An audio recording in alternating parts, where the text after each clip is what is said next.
O Senhor esteja convosco. Ele está no meio de nós. Proclamação do Evangelho de Jesus Cristo, segundo João. Naquele tempo, Pilatos chamou Jesus e perguntou-lhe: Tu és o rei dos judeus?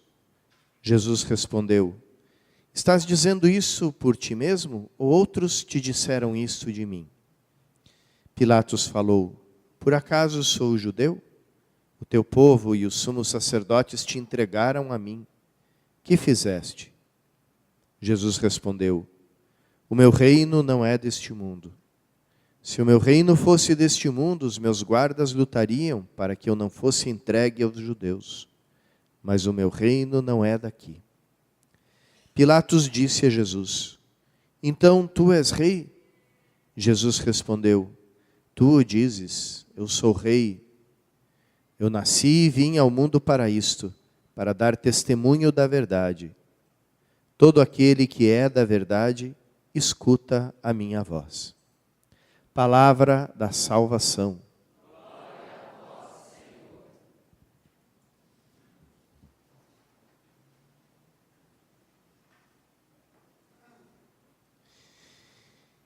Queridos irmãos e irmãs, Jesus explica para Pilatos que tipo de rei ele é e de que maneira ele reina, de uma forma muito diferente como o mundo imagina ou como o mundo espera. Os filhos de Israel no Antigo Testamento não tinham rei. Eles, depois de fazerem a aliança com Deus, eles eram regidos por Deus mesmo. E pela lei que Ele tinha deixado para eles no Sinai. Falando em termos modernos, os filhos de Israel não tinham poder executivo nem poder legislativo. Tinham só o judiciário, né, os juízes de Israel. Porque o executivo era o próprio Deus que conduzia o povo. E o legislativo eram os 10 mandamentos. Mas o povo se reuniu em torno do último dos juízes, que foi Samuel, e disse: Nós queremos um rei. Samuel pergunta para eles: Por que vocês querem um rei para tiranizar vocês?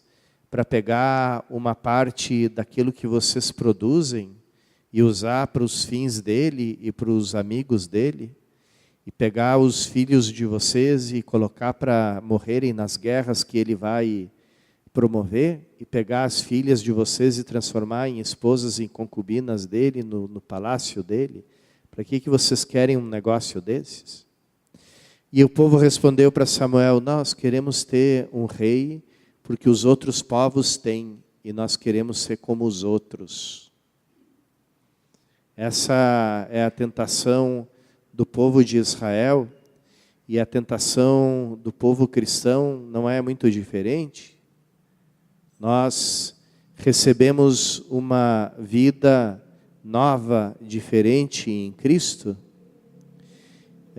No povo cristão se realiza em plenitude aquela promessa que Deus fez para o povo de Israel: sereis um reino de sacerdotes e uma nação santa.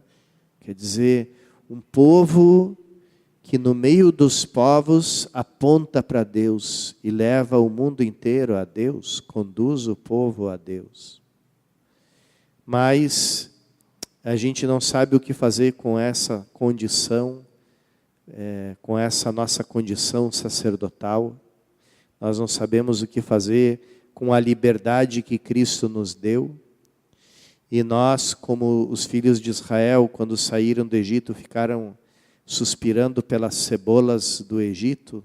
Nós sentimos nostalgia da nossa escravidão e queremos ser como os outros povos. Tem uma estatística aterradora que elenca os 10 principais desejos das pessoas. E se você bota os 10 desejos de uma pessoa sem Deus, sem fé, e coloca lado a lado com os 10 desejos de um católico praticante, você vai verificar que são os mesmos, que com Deus ou sem Deus, todos querem a mesma coisa na vida deles. E são coisas para este mundo, são coisas que te escraviza aos valores e às coisas e ao modo de viver que o mundo propõe. Então, aqui também existe essa nossa tendência de dizer: não queremos que Deus reine sobre nós, queremos ser como os outros povos que são tiranizados por seres humanos que se atribuem poder divino. E Deus respondeu para Samuel: não é você, Samuel, que eles estão rejeitando como chefe do povo, é a mim que eles estão rejeitando. Mas Deus preparou o seu plano, e ali no momento em que os filhos de Israel passam a ter reis, Deus promete um rei e um salvador que vai reinar para sempre, que vai ter um reino que nunca vai ter fim. Mas esse reino é aquele que Cristo proclama diante de Pilatos. Cristo deixa bem claro que ele não vem competir com Pilatos no mesmo nível, porque logicamente, se ele fosse um candidato a rei, teria havido resistência contra a prisão dele e teria havido derramamento de sangue, como aconteceu com o caso de Barrabás, né, que era outro candidato a Cristo, outro candidato a Messias, que organizou uma revolta contra o Império Romano e acabou sendo preso depois de assassinar um soldado romano.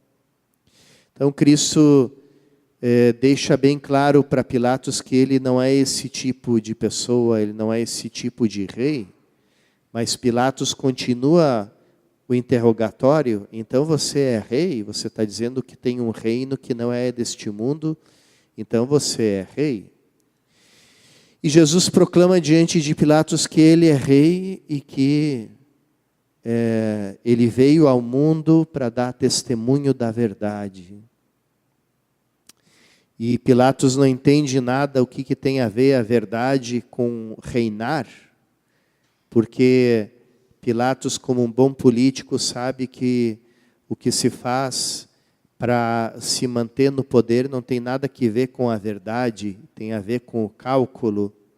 E o próprio Pilatos está fazendo esse cálculo. O que vai acontecer se eu declarar que esse homem é inocente, como eu estou vendo que ele é? Que consequências vai ter para mim? Que tipo de inimigos eu vou adquirir soltando esse homem, ou prendendo esse homem, ou sentenciando ele? E é isso que interessa a Pilatos, não é a verdade. Então ele não entende nada o que tem a ver o reino, o reinar com a verdade. E qual é a verdade que Cristo vem para proclamar? A verdade do amor do Pai, que tanto ama o mundo, que entrega ao mundo, mesmo esse mundo cheio de maldade, cheio de pecado, entrega a nós o seu próprio Filho, para que nós tenhamos a vida nele. E essa é a verdade que nos liberta das escravidões do mundo, e é a verdade que nos torna livres em Cristo. É interessante porque os reis deste mundo, e aqui não precisamos falar de monarquia, né, em senso estrito, mas qualquer forma de poder é sempre, de certo modo, uma forma de escravização, quer dizer, de coerção à liberdade. E Cristo, pelo contrário, tem uma forma muito diferente de reinar. Ele reina pelo amor. E é esse o conteúdo da festa de Cristo Rei.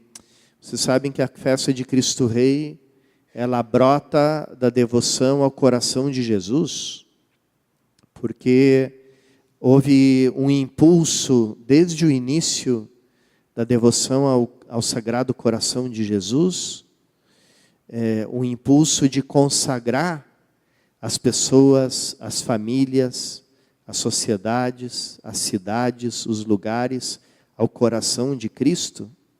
Começou a cidade de Marsella, no sul da França, se consagrou ao coração de Jesus. E depois, pouco a pouco, todas as cidades foram se consagrando ao coração de Jesus. Um presidente do Equador, que era um grande católico e foi perseguido por ser católico, hoje está em causa de beatificação, foi o primeiro presidente a consagrar um país inteiro ao coração de Jesus, que foi justamente o Equador.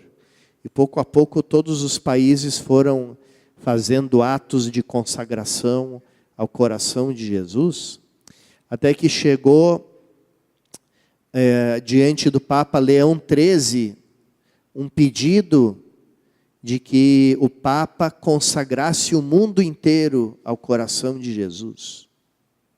E o Papa realizou esse pedido justamente na virada do século XIX para o XX, no ano de 1900, no final do jubileu de 1900, o Papa Leão XIII consagrou o mundo inteiro ao coração de Jesus, e ali ele disse: Cristo é o Rei e é o centro de todos os corações, mas Ele não reina como os reis costumam reinar, pela força do poder político, econômico, social, cultural, etc.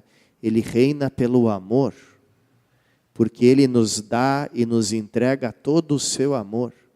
E é assim que Ele quer reinar sobre nós, porque Ele quer que nós, ao ficarmos debaixo do seu reinado, não sejamos escravos, como acontece com aqueles que ficam debaixo do reinado dos reis do mundo, mas que nós, debaixo do seu reinado,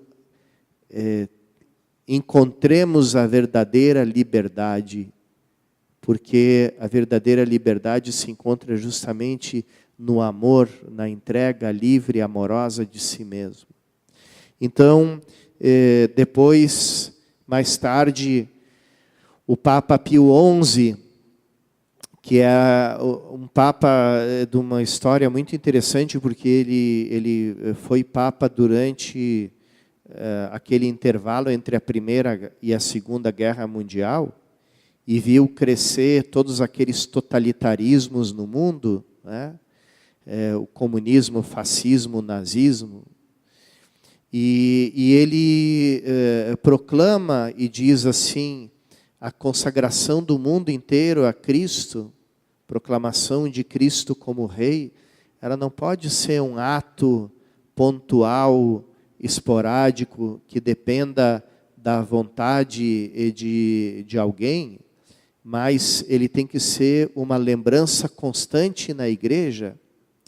E por isso o Papa Pio XI instituiu essa festa de Cristo Rei para ser celebrada todos os anos, para que a gente lembre isso. O nosso Rei reina sobre nós pelo amor, não pela força, não pela obrigação, mas pelo amor, porque Ele se entrega sem medida a nós por amor, e Ele espera de nós uma resposta de amor. Então, no centro, no conteúdo mais interno, mais íntimo dessa festa de Cristo Rei, está a devoção ao coração de Cristo, quer dizer, esse nosso olhar, como diz a leitura do Apocalipse, olharão para aquele que transpassaram, esse olhar para o coração de Cristo, que se entrega a nós sem medida, e assim se torna nosso Rei, porque nos ama com amor infinito. Vamos pedir a Cristo a graça de compreender cada vez mais o reino dele, o modo dele reinar, e compreendendo isso, nos tornemos para o mundo inteiro esse povo sacerdotal que ilumina todos os povos e aponta para eles o caminho a seguir, o caminho do coração, do amor do coração de nosso Senhor Jesus Cristo.